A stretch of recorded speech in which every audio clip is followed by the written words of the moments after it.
పవిత్ర అమర్నాథ్ యాత్ర మళ్లీ ప్రారంభమైంది. భారీ వర్షాల కారణంగా 6 రోజుల పాటు నిలిచిపోయిన అమర్నాథ్ వార్షిక యాత్ర ఇవాళ పునఃప్రారంభమైంది. జమ్మూ నుంచి 6,000 మందికి పైగా యాత్రికులతో కొత్త బృందం కాశ్మీర్ లోయలోని బల్తాల్ బేస్ క్యాంపునకు బయలుదేరింది.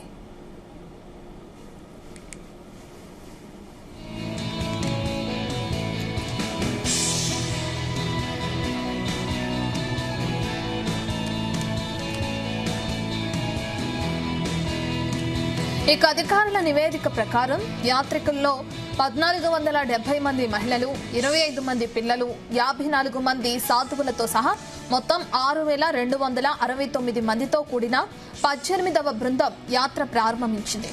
వీరు తెల్లవారుజామున సుమారు 2:30 గంటలకు కట్టుదిట్టమైన భద్రతా ఏర్పాట్ల నడుమ 223 వాహనాల కాన్వాయ్లో అటు బల్తాల్ బేస్ క్యాంపుకు యాత్రికులు బయలుదేరారు.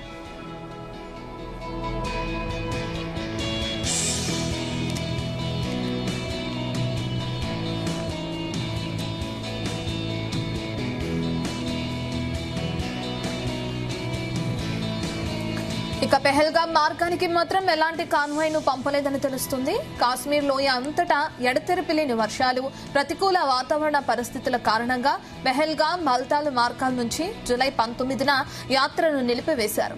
కాగా ఈ వార్షిక యాత్రను జూలై 2న భగవతీ నగర్ బేస్ క్యాంప్ నుంచి అటు లెఫ్టినెంట్ గవర్నర్ మనోజ్ సిన్హా ప్రారంభించారు.